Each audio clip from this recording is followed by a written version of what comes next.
The hands that haunt me. Is that the same hands? The datey hands. I hate those things. Stop! Shh. It's okay.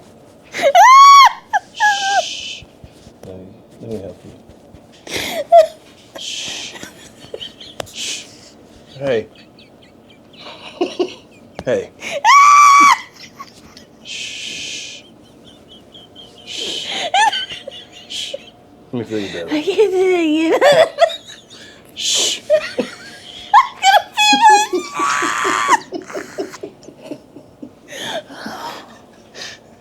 Shh. Hey. You better not be. Leave. Let me get that tear. Shh. Hey. Move. Let me get that.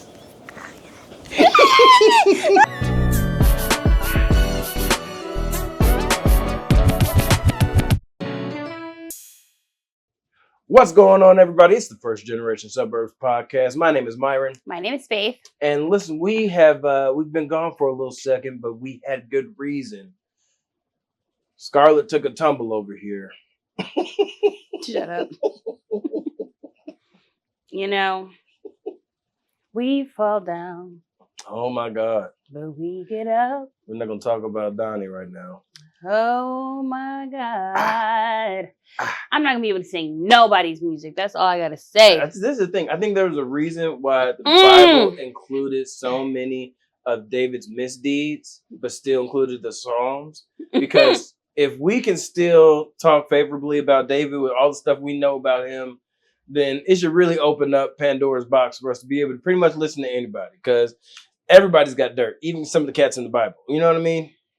Because David was murdered. But we are not here talking about that. We're talking about our actual fall. Yours. You fell down the stairs. I did. And you got my baby nephew in there, and you had the nerve to not see your feet.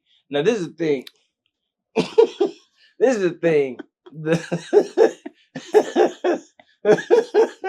Yeah, where was your toes at? You know what I mean? And why couldn't you see him? You know what I mean? That's pretty obvious. Well, you gotta look over. You gotta tuck your stomach in a little when you're going down the stairs from now on. You gotta suck it in a little bit. You gotta push him over to the side or something because we don't want y'all falling no more. Hard to do. You can do it. I believe in you. But you didn't fall on the baby. No. And we thank God. So the baby's okay. Baby's okay. All right. So tell us what happened. Walk us through it. So paint the picture for the people. You have one of those houses with the stairs that has a little landing, and then it turns and you got another little section. So it's like a bink bink stair set up, little bink bink bink set up in the front. So you was going up the stairs or down the stairs? I was going down. So you was going downstairs, and then what happened? You lost sight of your feet. Yeah, well, first of all, I usually wear my Crocs, my inside Crocs around the house. You have house Crocs. Got it. And I didn't have those on. I had my socks on. You just loose, slipping around like a toddler. So I was walking down the steps. I had a sweater in my hand because I was trying to bring a sweater down. And I slipped, I missed a step. And I thought I only missed one step. My God. But didn't realize I'd actually missed two. So then was you I was like this? I slid like this. Like the Matrix. Yeah, and then I was trying to grab a hold of the banister to brace your fall. But the ab, that it ain't what it. You're right, because stretched out. It's not the same. Right. So I wasn't able to do brace that yourself. And pull up. Right. And then before I knew it, after I slipped down, my body, when I was trying to reach for the banister, I wasn't able to, so my body flung forward. So I fell face forward. My God. Yeah. You was going back and then reached and put yourself forward and you almost tumbled. So what happened after that? So you about to go forward, then what happened? I did go for it. You went forward. But I mostly landed on this side. You did a little my body. Side plank. And your knee. And my knee. My knee got hurt. So you was like, ha! I felt no. So it was I felt this way. And then you might be out of frame because don't fall all the way that way. Oh, okay. Well, I fell this way. And then this arm got hurt too. So I tried to basically fall on my arms.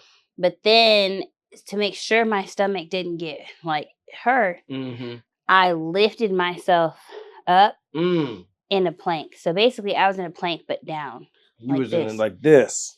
Yeah, like a downward plank, gripping the steps for dear life. You had. And then I was I was so scared. I bet. I was like, I was like, oh my God, did I just kill my baby? Oh my God. And I was real scared. Well, yeah. And so then I was like, I have to find a way to maneuver myself out of this without falling down the rest of the steps. Yes. Because I wasn't all the way to the bottom of the steps when I was planking. So I just had to slowly but surely try to I figured it out in the moment, but how to take a leg out and get myself contorted back enough to sit down, sit up, and then get down. So then what happened? So now you're up, and then what occurs? Well, now I'm scared. Even more scared because I'm oh my God, I just fell down the steps. Now you're like, uh-oh. So then I go and I call my husband. And what he said? Well, he didn't answer at first. And he was able to get off a little bit early for the weather, the tornado that never happened. Right, we just had a bunch of wind. Yeah, so I got the Doppler out in the meantime so I could check the baby's heartbeat to see if the baby's heart was still beating. Because I didn't feel him moving around. I just eaten, so I thought okay, maybe. Because I just ate, usually he goes to sleep. But I was just I was nervous. Right. So anyways, I was checking that. And then I called him again. He had just got home, so he came in the house. He ran in the house. And then he called the doctor to see what we needed to do. And they said I had to go to the hospital right away. Get her in. Yeah. We want to run the bill up. So I had to go back to labor and delivery. My God. I did not want to go back to labor and delivery. Now, describe labor and delivery. Labor and delivery. Describe labor and delivery. Yeah. For people who have never been inside of labor and delivery at a hospital. Educate the people. What is labor and delivery like at the hospital?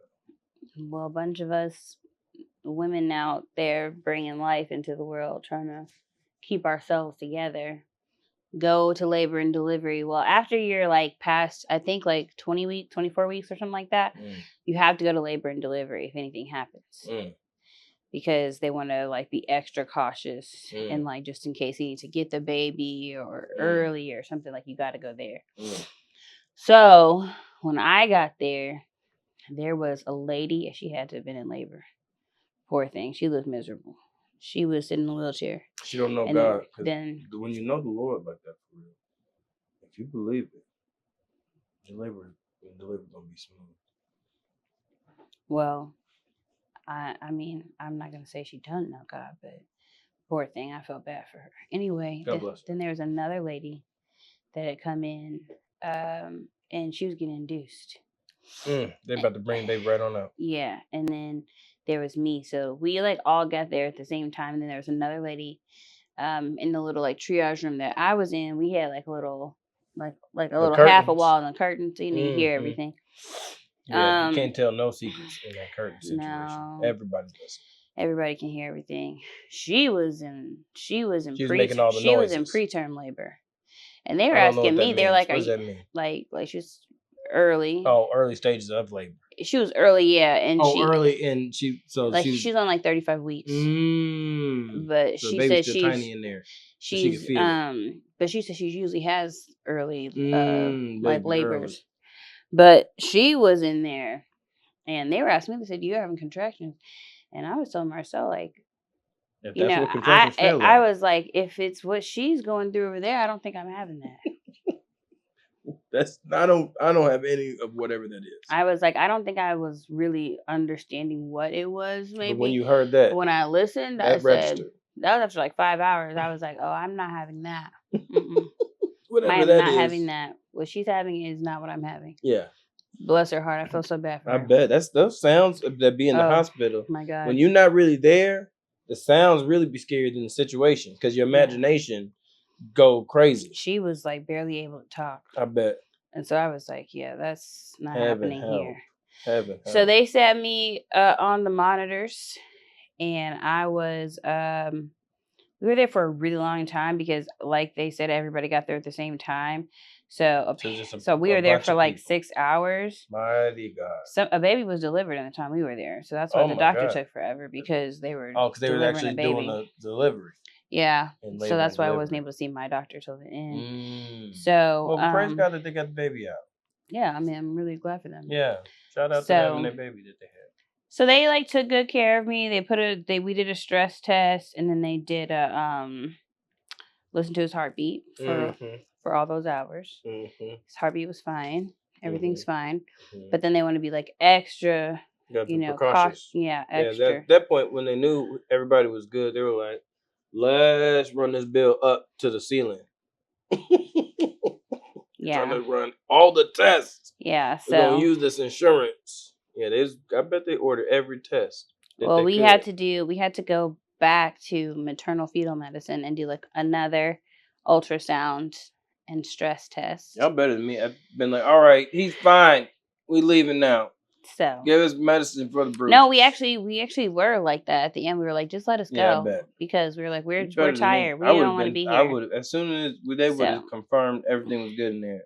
It's time to go. Well, it took. That's how long it took, till the 6 hours for them to confirm it. My God, 6 hours. 6 hours for them to confirm that everything was fine. Just trying to do so the doctor came in. She confirmed everything was like okay.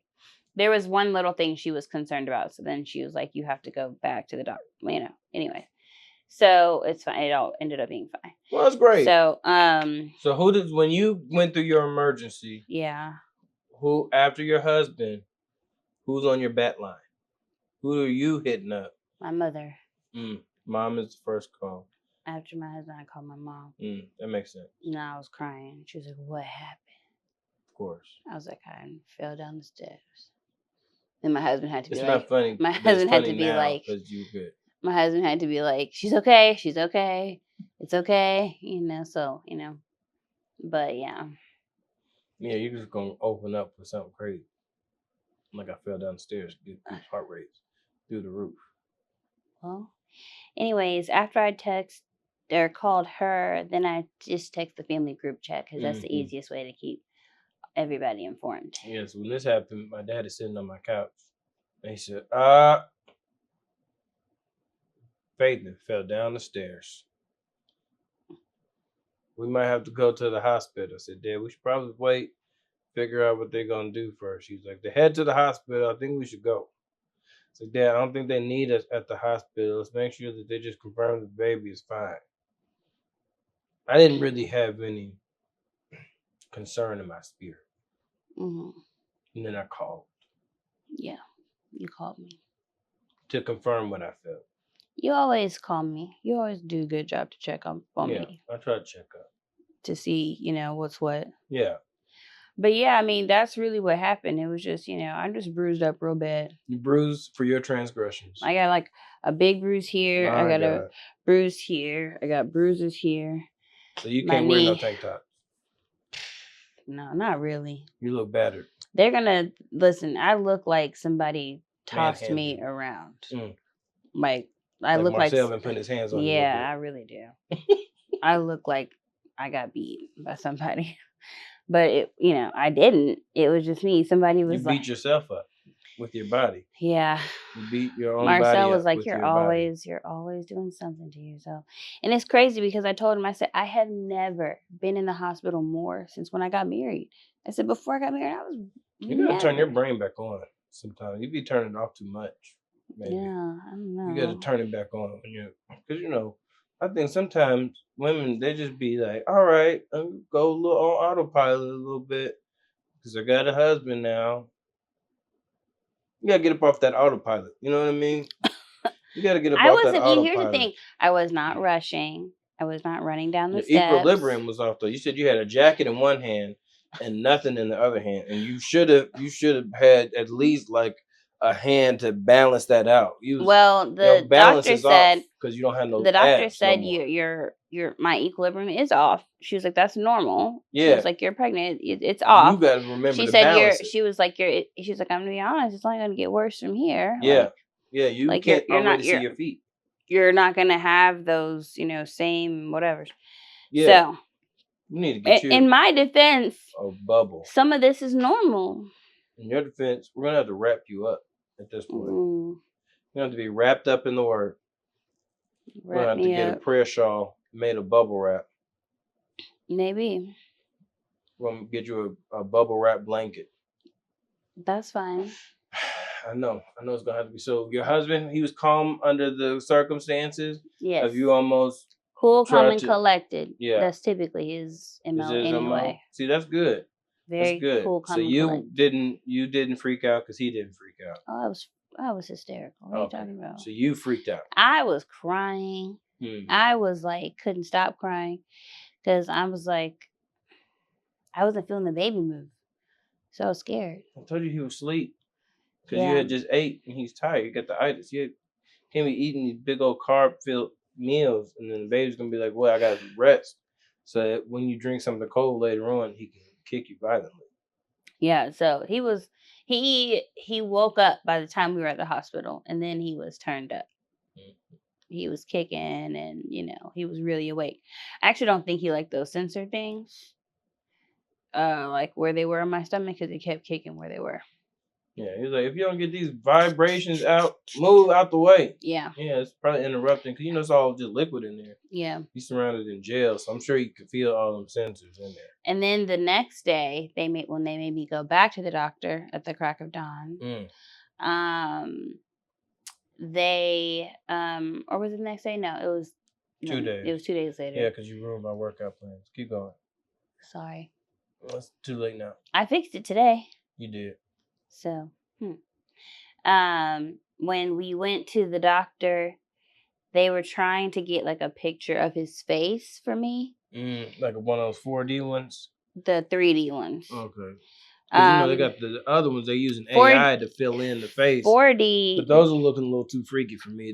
The AI ones, I don't want it to be too clear. I want to go to the one. I don't want to don't show me no ones that's too clear. I feel like the ones you got is clear. There's a 4D one. We haven't done that one yet. I don't want that. Don't show me that. We're going to try it, but not yet. Don't show me that. But you have to go to a separate place. Yeah, you do. You don't go to a special place. You don't go to the doctor. Don't show me So the doctor was trying to use AI to fill in the facial features. Oh, I didn't know they used. I thought they just used. No, they use AI for 4D ones to fill in the facial features. But sometimes the AI be like making the skin. It may making skin tones in there. I don't like it. I didn't know about that. Yeah, I don't. Neither here nor there. But okay, yuck. Well, anyway, go ahead. They did the thing, and she was trying to get a look at his face. But anytime he's head down, which he is now, you're not gonna get a picture of his face because he covers his face. Yeah. But this time, she was like, "Oh, he's real balled up in there. His legs are over his face." I was like, "Yeah, it's fine." Yeah, he's in there. He's chilling, relaxing. Don't worry about it. Zero gravity feel. Yeah. Yeah. Just all crunched up. Yeah, having the time. It kind of reminded me of me in a way. You know how I used to find the smallest places to nap? Yeah. Under the sink, under wherever, and I would just like bring my blanket under the cables. Yeah. Crazy. I was like, he's crunched up in there, just relaxing. Well, that's good. Well, I'm glad you and the baby are okay. I'm praying that your bruises heal up good and quick. I'm glad that for all the people that are wondering what happened to you and falling, they got the full story now. Yeah, you've heard it from me first. I don't think they was gonna hear from anybody else. But yeah. That's true. Nobody else telling your business but you. That's true. Yeah. Yeah. All right. Well, that's good. So it sounds like you've survived the fall. Yeah, food poisoning, a fall, food poisoning. Mm-hmm. And now you're just in the home stretch getting ready to have this kid. Yeah, in the home stretch. This is great. Mm-hmm. This is great news. This is great tidings. I'm glad, Joy. What's your takeaway from having survived the tumble down the stairs, get into a bear crawl position, curl yourself up, recover, be hysterical, survive labor and delivery, and you live to tell the story. What's your encouragement for people? You need to have good community, and you need to marry the right person. Good community, marry the right person. What does that look like? It looks like having like a partner that's going to be patient. Okay. That is going to be there for you. Okay. That encourages you and lifts you up. Doesn't make you more anxious. Right. And that truly loves you unconditionally. You know, they be talking about when you do those vows in sickness and in health, and that's real. In sickness and in health is a very real vow. Because life be lifing. At a high level. And so you need to have somebody that's going to be there for you during the times of when you're doing well and in the times when you need more support. That's good. That's good. And then I think I would also say, you know, while I might be carrying the baby, you know, still trying to be attentive to my own husband's needs, you know, like this is still an experience for him too. Yep. You know, the pregnancy process is still an experience that can be stressful as all get out. Yeah, for men too, to have to like go through. You want to make sure your wife's okay. You want to make sure the baby's okay. You're also trying to work and provide and all these other things. So I feel like, you know, I'm still learning how to make sure like I'm like being attentive to him, validating his feelings, like really, you know, looking at like things from his perspective. That's good. That's good. So I'm a work in progress. Aren't we all? Yeah. If you don't understand that you're a work in progress, you're not doing it right. That's true. You're not doing it right. Give yourself some more grace. Nobody's perfect. Nobody's perfect. You know, you're just trying to do it the best you can. Try your best to do your best. So this is our second pregnancy, but the first one that has really gone this far. So, you know, it's our first time, you know, learning and being on this journey, and we're learning a lot about each other, learning a lot about ourselves. And so like, you know, you have to give each other grace. We haven't done this before. We've never. It's the first time you've been in this space. Been on this process. It's great. Yeah. It's great. All right. Well, listen, I appreciate you guys tapping in with us for another episode. Tap in. Wrist on glitter. I'm going to show you how to bag an 8-figure based on. Anyway. So millennial coded. Come on, auntie. That's right. Sing your songs. You are the new auntie. I am. I don't know how I feel about it. You don't have. It doesn't really matter how you feel. Oh, okay. Because the reality is what the reality is. I'm the new auntie. Whether you like it or not. Listen, from one unk to another, y'all be good. We love you. God bless you. We'll see you on the next episode. Peace.